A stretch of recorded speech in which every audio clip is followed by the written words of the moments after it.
Thank you. In Toronto, therapy sessions can cost up to $250 for 1 hour. Actually, 50 minutes, because apparently they gotta wrap up for the next one. Sure, go right ahead. So yeah, I'm hoping that one session did the trick. I squeezed in all of my trauma as fast as I could. My therapist says that I'm better at giving than receiving. Clearly, she has never seen me do a 69. I would say I'm pretty good at both. That's just a joke, I can't remember that far back. So in India, we still have the caste system. My dad was born into a very low caste that I like to refer to as village dirt. This is the same system that deems certain people as untouchables. So I am not an untouchable, but based on my sex life, you'd never know it. When I joke about my boring sex life, people are often surprised. They're like, but how is that possible? You seem so slutty. So I try and avoid reality TV, but I did get sucked into watching Love is Blind. Anybody else? Yeah, no, it's good. It's crazy because there's a wall separating them and they talk and sometimes they even get engaged without seeing each other. And now they have a Love is Blind Germany, a Love is Blind Habibi. They're even thinking of a Love is Blind India, also known as business as usual. Can't get more blind than that. So don't you just hate rich people that flaunt their wealth? Right? I am so glad that the Ambani wedding is finally over. It was the wedding for the son of the 10th richest man in the world, Mukesh Ambani. They're probably recovering now at their 27-story house across town from the slums.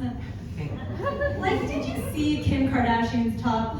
All the aunties are definitely still talking about that one. They invited an Instagram jewelry influencer just so she could come and gawk at their jewels.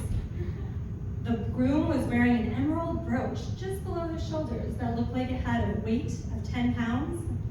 The same weight on my shoulders when I try and pay rent. The wedding was at the Geo World Convention Center in Mumbai that is owned by, you guessed it, the Ambanis. You know you've made it when you own your own wedding hall? They also had 3 pre-weddings. So pre-wedding 1, all the Bollywood stars were there. Also Mark Zuckerberg, Bill Gates, Ivanka Trump. For some reason they invited Stephen Harper. I don't think he actually attended. He probably didn't think it was fiscally responsible. They didn't invite Trudeau, because, you know, they didn't want him to steal the show. They paid Rihanna $9 million to perform. Like, even she didn't believe she'd get paid that much for one night. She was like, pay me what you owe me. Like, you forgot. You better have my money. Pre-wedding 2 was in Italy, and Andrea Bocelli and his orchestra performed. Why are all these Indians taking over Portofino? No one knew the answer. Pre-wedding 3, Justin Bieber was paid $10 million. Everyone was talking to him in Hindi, and he was like, what do you mean? And like, what is a pre-wedding anyway? Isn't that like the engagement? In general, pre's are a good idea. Like pre-cum. Always a good sign. Pre-drinking, cost effective. My friend pre-reads her daughter's books just to make sure they're safe. Parents these days. I like to pre-laugh at all my jokes. Just in case no one else does. I mean, don't get me wrong, I would have still gone if I was invited. Like, where else am I going to wear that $600 Indian outfit that's hanging in my closet? And you never know, I might have met a nice boy there. I think at this point it should be called a man. So, there are some Indian names that don't translate very well to English. Like, I have a friend friend named Harry Mann. It should be pronounced Mun, but not when you're in grade 8. I also know a Harry Ball with one L. He has yet to grow a pair. My friend says that this joke is low-hanging fruit. It's low-hanging something, that's for sure. On the plane to a meditation retreat, I sat next to a guy named Hardik. It's Hardik, he said. He offered to give me a ride to an early morning yoga session. He said he'd pick me up at 4:15 a.m. So I woke up and I was waiting and waiting, and he was just nowhere in sight. You know what they say about Hardik? You just never know when he's gonna come. There's also a famous Indian cricket player named Hardik. In one interview, they actually asked him if he'd ever been whacked. It's a good thing he hasn't been accused of ball tampering.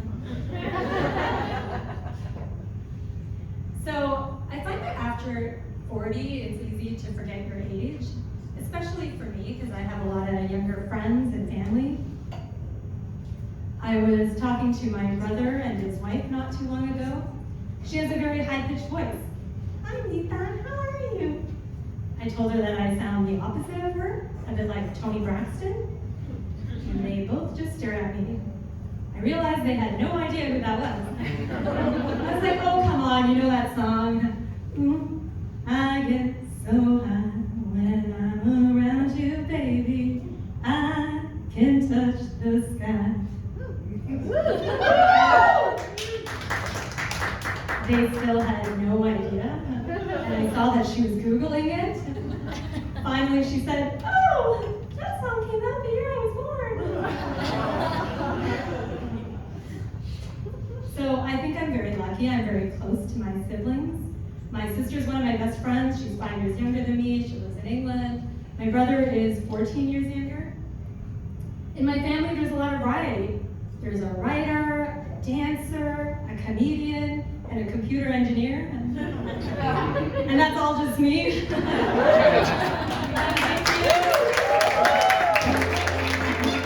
My siblings, they don't really have any talents.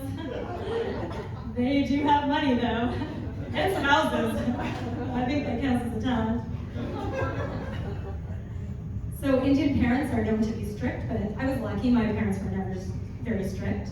They didn't pay too much attention to who I dated, but then, as I got older, my mom started suggesting nice Patel boys for me to marry.